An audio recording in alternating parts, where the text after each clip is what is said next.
27 जून 1976 को air France की flight 139 हर बार की तरह इजराइल के तेल अवीव से पेरिस जाने के लिए उड़ान भरने को तैयार थी। तेल अवीव के बेन गुरियन इंटरनेशनल एयरपोर्ट पर फ्लाइट 139 में लगातार पैसेंजर्स को अपनी अपनी जगह पर बैठने की हिदायतें दी जा रही थी। फ्लाइट की कमान कैप्टन मिशेल बैकोस के हाथ में थी। सभी पैसेंजर्स के बैठने के बाद फ्लाइट अपने नियत समय पर टेक ऑफ कर जाती है। तेल अवीव से उड़ने वाली फ्लाइट 139 को ग्रीस की राजधानी एथेंस से होते हुए पेरिस पहुंचना था। एथेंस में हर रोज लैंड करके प्लेन में रिफ्यूलिंग की जाती और इस दौरान यहां से पेरिस जाने के लिए कुछ पैसेंजर्स इसी फ्लाइट का इस्तेमाल करते। आज एथेंस से इस फ्लाइट में 58 पैसेंजर्स का टिकट बुक था। इन्हीं 58 में से 4 लोग ऐसे भी थे जिनके इरादे नेक नहीं थे और वो एक खौफनाक घटना को अंजाम देने की फिराक में थे। लगभग 1.5 घंटे तक उड़ान भरने के बाद फ्लाइट एथेंस में लैंड करती है। लैंड करते ही प्लेन को रिफ्यूल किया जाता है। साथ ही कुछ नए पैसेंजर्स प्लेन में सवार होते हैं। रिफ्यूलिंग के वक्त फ्लाइट में काफी चहल पहल थी। कोई बातचीत का आनंद ले रहा था तो कोई नींद में मशगूल था। हर किसी को पेरिस पहुंचकर अपने परिवारजनों से मिलने की जल्दी थी, पर उन्हें कहां पता था कि यह खुशनुमा माहौल अब से कुछ ही पल बाद मातम में बदलने वाला है। जैसे ही प्लेन एथेंस से टेक ऑफ कर कुछ ऊंचाई पर पहुंचता है, अचानक से 4 हथियारबंद लोग उठ खड़े होते हैं। उनके हाथों में पिस्टल और हैंड ग्रेनेड्स थे। अचानक से प्लेन का माहौल खौफनाक रूप ले लेता है। बंदूकों को देखकर सभी पैसेंजर्स के पसीने छूट जाते हैं। कुछ ही समय में चारों हाईजैकर्स पूरी फ्लाइट को अपने कंट्रोल में ले लेते हैं। जहां पैसेंजर्स का चीखना शुरू होता है, वहीं एक हाईजैकर तेजी से कॉकपिट की तरफ दौड़ता है और पायलट पर बंदूक तानकर खुद को पायलट वाली सीट पर बैठ जाता है। 248 पैसेंजर्स और 12 क्रू मेंबर्स को लेकर उड़ी ये फ्लाइट 139 हाईजैक हो चुकी थी। हाईजैकर्स में से 2 आतंकी popular front for the liberation of Palestine के थे और बाकी के 2 वेस्ट जर्मनी के रेवोल्यूशनरी सेल RZ के मेंबर होते हैं, जिनमें से एक महिला भी थी। को पायलट की जगह पर बैठा आतंकी अब पायलट से फ्लाइट को पेरिस के बजाय लिबिया के बेंगाजी एयरपोर्ट ले जाने को कहता है। कई घंटों की लगातार उड़ान के बाद प्लेन को लिबिया के बेंगाजी एयरपोर्ट पर लैंड करवाया जाता है और वहां पर रिफ्यूलिंग करवाई जाती है। जिस वक्त बेंगाजी एयरपोर्ट पर प्लेन को रिफ्यूल किया जा रहा था, उसी समय एक ब्रिटिश बॉर्न इजरायली महिला पैट्रिशिया मार्टेल ने मिसकैरेज का बहाना करते हुए हाईजैकर्स को यह यकीन दिला दिया कि उसकी तबीयत बहुत ज्यादा खराब है। पैट्रिशिया की ये चाल काम कर गई और हाईजैकर्स ने उन्हें बेंगाजी एयरपोर्ट पर ही रिलीज कर दिया। इस महिला के फ्री होते ही इस हाईजैकिंग की खबर पूरी दुनिया में आग की तरह फैल गई। अब तक इजराइल को भी इस घटना की खबर लग चुकी थी।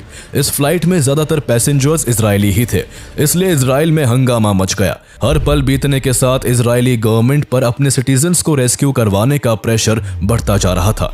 इजराइल को पता था कि इतने सारे पैसेंजर्स को छुड़ाने के बदले हाईजैकर्स बड़ी डिमांड रखेंगे, इसलिए हाईजैकर्स की डिमांड के पहले ही इजराइल रेस्क्यू ऑपरेशन प्लान करने लगता है। यदि आप एक सक्सेसफुल बिजनेस को चलाना चाहते हैं तो बेशक आपको ओडू को देखना चाहिए। अपने बिजनेस को सक्सेसफुल खड़ा करने में ओडू आपके लिए एक परफेक्ट चॉइस है। ये एक all in one business management software है जिसमें आपको वो सब मिलता है जो आपके बिजनेस के लिए जरूरी है। इसे साइन अप करना बिल्कुल फ्री है और इसकी मदद से आप केवल एक प्लेटफॉर्म के जरिए ही अपने बिजनेस को 70+ एप्स के साथ आराम से चला सकते हैं। एग्जाम्पल के लिए आप इनके CRM ऐप को ही ले सकते हैं। यह आपको leads, client details, daily activities and pipeline को मैनेज करने में हेल्प करता है, वो भी एक सिंगल प्लेटफॉर्म से।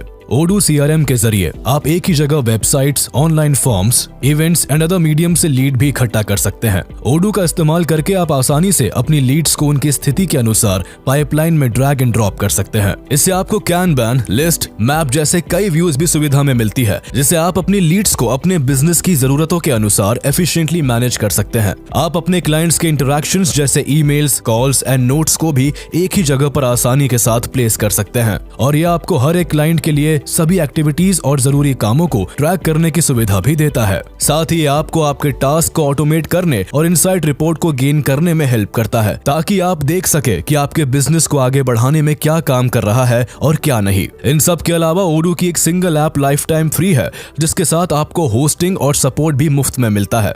तो अभी इनकी वेबसाइट को विजिट करें और इनके CRM को ट्राई करें। लिंक आपको डिस्क्रिप्शन एंड कॉमेंट में मिल जाएगा।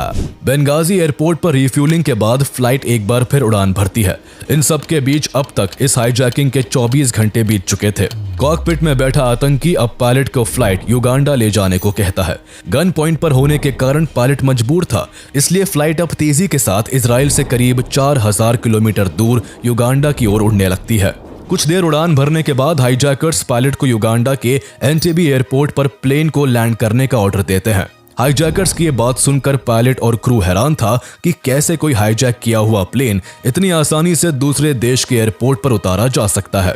पर उन्हें कहाँ पता था कि हाईजैकर्स की पहले से ही युगांडन प्रेसिडेंट ईदी आमीन से बातचीत हो चुकी है। आखिरकार 28 मई की रात के करीब 3 बजे फ्लाइट 139 युगांडा के एंटेबे एयरपोर्ट पर लैंड करती है। एंटेबे एयरपोर्ट पर लैंड करते ही युगांडन आर्मी इस प्लेन को चारों ओर से घेर लेती है। प्लेन के लैंड करते ही पैसेंजर्स और क्रू मेंबर्स राहत की सांस लेते हैं। उन्हें लगता है कि युगांडन आर्मी उन्हें रेस्क्यू करने आई है, पर उनकी ये खुशी चंद मिनटों के अंदर ही गायब हो जाती है जब वो देखते हैं कि युगांडन आर्मी उन्हें रिहा कराने नहीं बल्कि वो तो हाईजैकर्स को सपोर्ट करने आई है। आर्मी के लोग हाईजैकर्स को पकड़ने की जगह उनकी आवाभगत में लग जाते हैं। अब तक पैसेंजर्स और क्रू समझ चुके थे कि उनके इंतजार की घड़ियां लंबी होने वाली है। इनमें से किसी को पता नहीं था कि किसकी जान बच पाएगी और किसकी नहीं। सभी के होश तब और उड़ गए जब उन्होंने देखा कि 5 और आतंकियों ने हाईजैकर्स को ज्वाइन कर लिया है, जिससे अब हाईजैकर्स की संख्या 9 हो चुकी थी और अब वो पहले से भी ज्यादा घातक हो चुके थे। लेकिन हद तो तब हो गई जब ईदी आमीन भी हाईजैकर से मिलने एंटेबे एयरपोर्ट चला आता है। एयरपोर्ट पर आते ही वो अपनी आर्मी को इन हाईजैकर्स की सिक्योरिटी देने का इंस्ट्रक्शन देने लगता है ताकि इजराइल युगांडा में कोई रेस्क्यू ऑपरेशन ना कर पाए। वैसे भी 4000 किलोमीटर दूर किसी भी देश के लिए अपनी सेना को भेजकर रेस्क्यू ऑपरेशन करना काफी डिफिकल्ट था, वो भी तब जब खुद युगांडन आर्मी द्वारा हाईजैकर्स को प्रोटेक्शन दिया जा रहा था। हाईजैकर से मिलने के बाद ईदी आमीन ऑर्गेनाइजेशन ऑफ अफ्रीकन यूनिटी की बैठक में हिस्सा लेने के लिए मॉरिशस निकल जाता है। इस दौरान इजराइल को भी प्लेन के युगांडा में होने के बारे में पता चल चुका था और इजराइल ईदी आमीन की हर एक्टिविटी पर नजर गड़ाए बैठा था। इजराइल को भनक लग चुकी थी कि ईदी आमीन भी हाईजैकर्स की हेल्प करवा रहा है। लेकिन यहाँ सोचने वाली बात यह है कि हाईजैकर्स ने इजरायली प्लेन को ही क्यों हाईजैक किया और ईदी आमीन ने हाईजैकर्स की मदद क्यों की। दरअसल इस प्लेन को हाईजैक करने वाले 2 आतंकी popular front for the liberation of Palestine के थे और बाकी के 2 आतंकी रेवोल्यूशनरी सेल RZ के सदस्य थे। वो 53 कैदियों की रिहाई चाहते थे, जिनमें से सबसे ज्यादा 40 कैदी इजराइल की जेलों में बंद थे। वहीं दूसरी तरफ कभी इजराइल और ईदी आमीन में काफी अच्छी दोस्ती हुआ करती थी। जब ईदी आमीन युगांडा की सेना में मेजर जनरल हुआ करता था, तब इजरायली डिफेंस फोर्सेस ने उसे पैराट्रूपिंग की स्पेशल ट्रेनिंग भी दी थी। ये दोस्ती इस कदर मजबूत थी कि आगे चलकर जब ईदी आमीन ने युगांडा में तख्ता पलट किया, तब भी इजराइल ने अपने इंजीनियर्स और टेक्नीशियंस को भेजकर उसे भरपूर सहयोग दिया था। तख्ता पलट के बाद दोनों देशों के व्यापारिक रिश्ते भी काफी बेहतर हो गए थे और कई इजरायली युगांडा में बिजनेस करने के लिए भी गए। इसके बाद ईदी आमीन ने अपने पड़ोसी देश तंजानिया से युद्ध छेड़ा और इजराइल से हथियारों की मदद मांगी, पर इस बार इजराइल ने ईदी आमीन को मदद देने से इनकार कर दिया। इस बात से ईदी आमीन गुस्से से भर गया और अपने देश में रह रहे इजरायली लोगों को युगांडा से निकल जाने का आदेश दे दिया। इसके बाद उसने लिबिया के शासक गद्दाफी से अपनी नजदीकियां बढ़ाई और बदले में गद्दाफी ने उसे खूब हथियार दिए। लिबिया का शासक गद्दाफी इजराइल का दुश्मन था और इस दुश्मनी में ईदी आमीन ने गद्दाफी को साथ देने का वादा किया। 1967 आते आते ईदी आमीन इजराइल का कट्टर दुश्मन बन चुका था और इजराइल से बदला लेने के लिए सही मौके की तलाश में था। इसलिए उसे जैसे ही इस प्लेन हाईजैकिंग का पता लगा, उसने पूरे मन से आतंकियों को मदद करने की पेशकश की। इसलिए पहले इस प्लेन को लिबिया, फिर उसे युगांडा ले जाया गया। युगांडा में हाईजैकर्स ने सभी पैसेंजर्स को 2 ग्रुप में बांटकर एयरपोर्ट के ओल्ड टर्मिनल बिल्डिंग में हॉस्टेज बनाकर रखा हुआ था। इनमें से एक ग्रुप इजरायली सिटीजन्स का था, जिन्हें एक अलग कमरे में रखा गया था, और वही दूसरा ग्रुप अन्य देशों के नागरिकों का था, जिन्हें किसी दूसरे कमरे में रखा गया था। सिचुएशन पूरी तरह हाईजैकर्स के कंट्रोल में थी और वो युगांडा में पूरी तरह से सेफ थे। घटना के करीब 2 दिन बाद हाईजैकर्स पहली बार इजराइल के सामने अपनी डिमांड्स रखते हैं। हाईजैकर्स की तरफ से Israel, Kenya, France, West Germany और स्विट्जरलैंड की जेलों में बंद 53 कैदियों को 1 जुलाई तक रिहा करने और $5 मिलियन की फिरौती देने की मांग की जाती है। ऐसा ना करने पर हॉस्टेजेस को मारने की खुली धमकी भी दी जाती है। इन कैदियों में से 40 कैदी इजराइल की जेलों में बंद थे, वही 13 कैदी केन्या, फ्रांस, वेस्ट जर्मनी और स्विट्जरलैंड की जेलों में कैद होते हैं। हाईजैकर्स की डिमांड्स पर गौर करने से पहले इजराइल डिप्लोमेटिक तरीकों से सभी हॉस्टेजेस को छुड़ाने की कोशिश करता है। सबसे पहले एक रिटायर्ड IDF ऑफिसर बरूच बुर्का बारलेफ को इस काम पर लगाया जाता है। उनका युगांडा के प्रेसिडेंट ईदी आमीन के साथ कई सालों से काफी अच्छा रिश्ता था। लेकिन अपने ही घमंड में चूर ईदी आमीन उनकी कोई भी बात मानने से साफ इनकार कर देता है।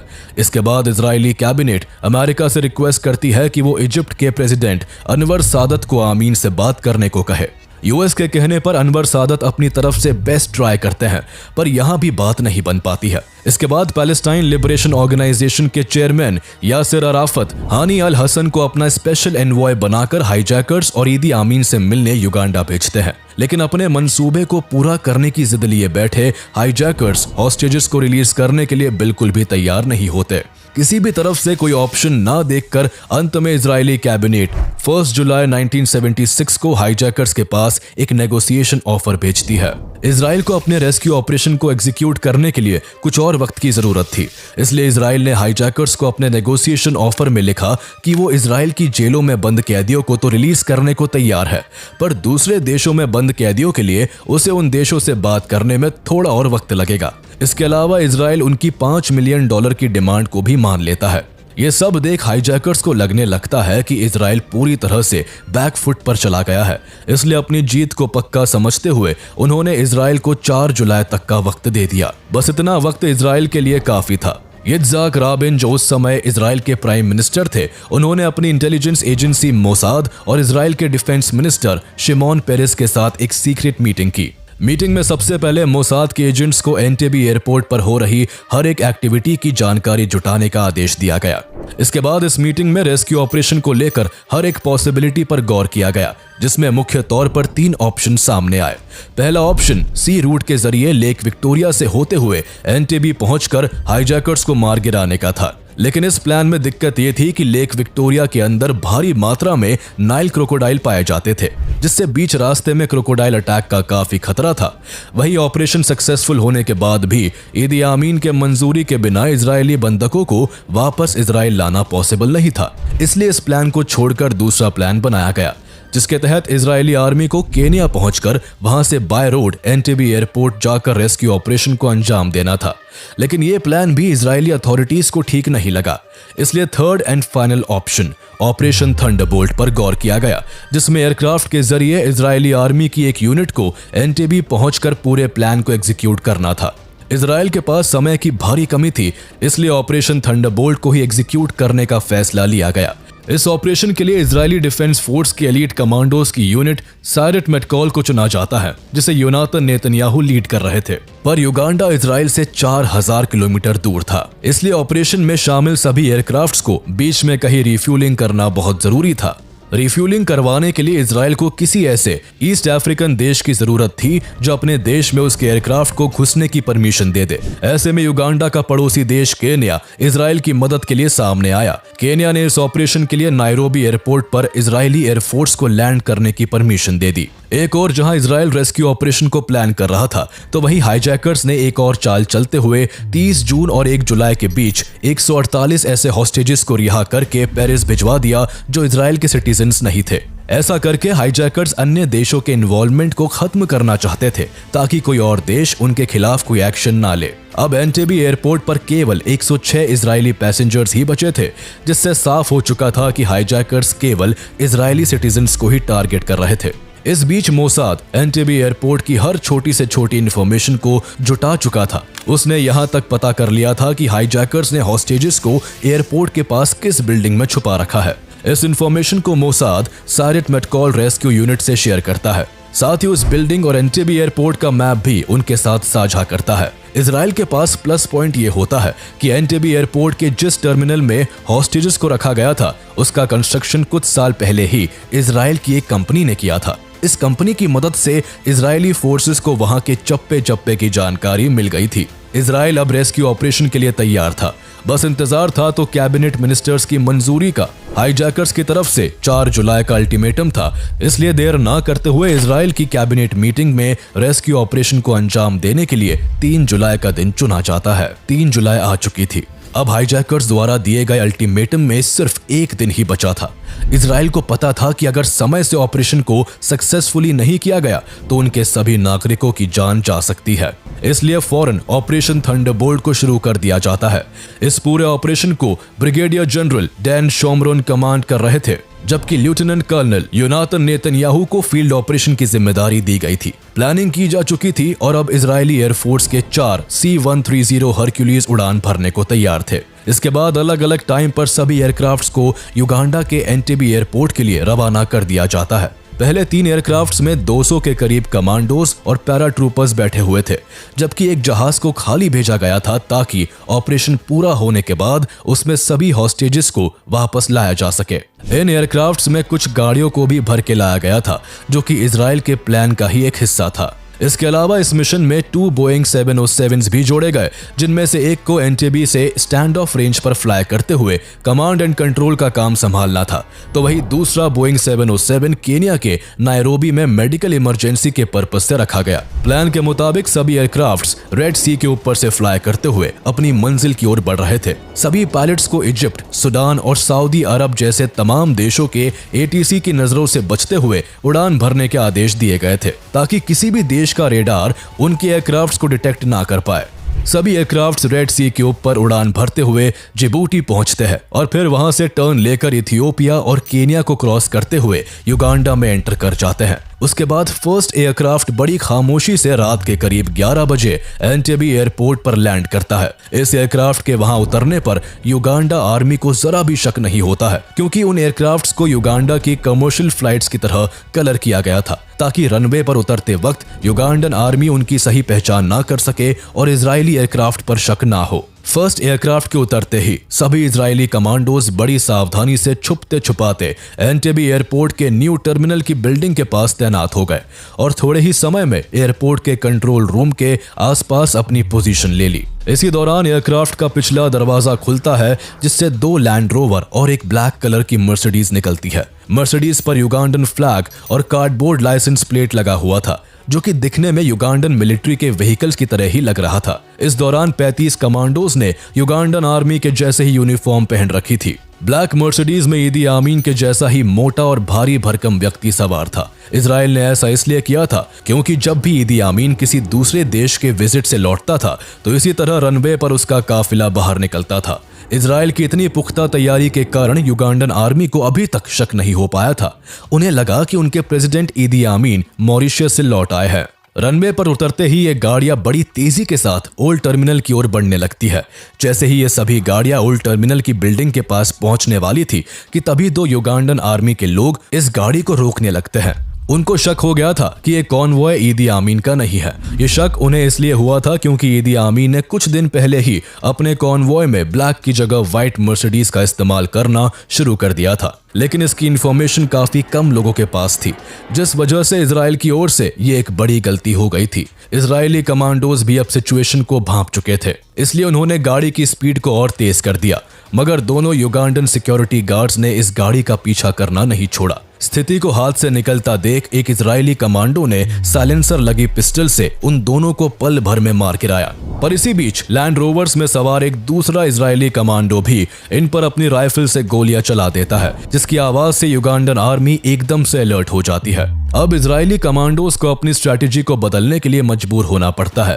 पहले की स्ट्रैटेजी के मुताबिक इन्हें चुपके से ओल्ड टर्मिनल बिल्डिंग में घुसकर अपने सिटीजन्स को हाईजैकर्स के चंगुल से छुड़ाना था, पर अब उन्हें आगे बढ़ने के लिए युगांडन आर्मी से भी भिड़ना था। इसी बीच बाकी के कमांडोज और पैराट्रूपर्स से भरे 2 इजरायली एयरक्राफ्ट्स एंटेबे एयरपोर्ट पर लैंड करते हैं और तेजी के साथ सभी अपनी अपनी पोजीशंस लेते हुए आगे जा चुके कमांडोज को बैकअप देते हैं और रनवे और हाईजैकर्स की सिक्योरिटी में लगाई गई युगांडन आर्मी पर जोरदार फायरिंग शुरू कर देते हैं। उधर लैंड रोवर और मर्सिडीज से गए सभी कमांडो ओल्ड टर्मिनल की बिल्डिंग में हॉस्टेजेस को रिहा कराने पहुंच जाते हैं। इस दौरान तीनों एयरक्राफ्ट के इंजन को चालू रखा जाता है ताकि जैसे ही रेस्क्यू ऑपरेशन पूरा हो फौरन वहां से टेक ऑफ किया जा सके। पहले से ही पोजीशन लिए इजरायली स्नाइपर्स युगांडन आर्मी पर काल बनकर टूटते हैं। इजरायली कमांडोज ने रनवे पर पोजीशन लेते ही वहां की सभी लाइट्स को ऑफ कर दिया और जैसे ही युगांडन आर्मी की तरफ से कोई हलचल दिखती उन्हें तुरंत मार गिराया जाता। थोड़ी ही देर में एयरपोर्ट पर तैनात सभी सिक्योरिटी फोर्सेस को इजरायली कमांडोज ने मार गिराया। इस गोलीबारी और आमने सामने की लड़ाई में अब भी सभी इजरायली कमांडो सेफ थे। उधर ओल्ड टर्मिनल पहुंच चुके कमांडोज ने उन चारों आतंकियों पर अटैक करना शुरू कर दिया, जिन्होंने बंदूक की नोक पर 106 इजरायली लोगों को बंधक बना रखा था।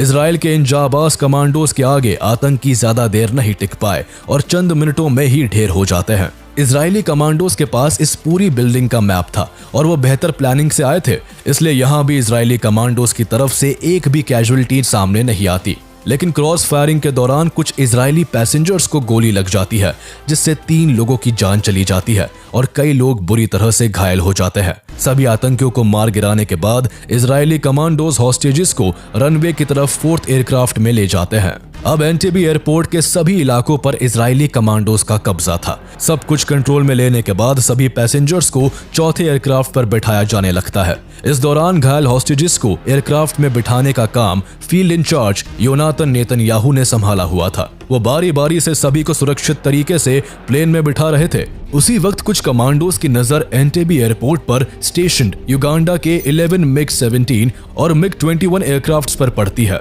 इजरायली कमांडोज ने फौरन उन सभी जहाजों को हैंड ग्रेनेड और बॉम्ब्स के जरिए तबाह कर दिया, ताकि युगांडन एयरफोर्स उनका पीछा ना कर सके।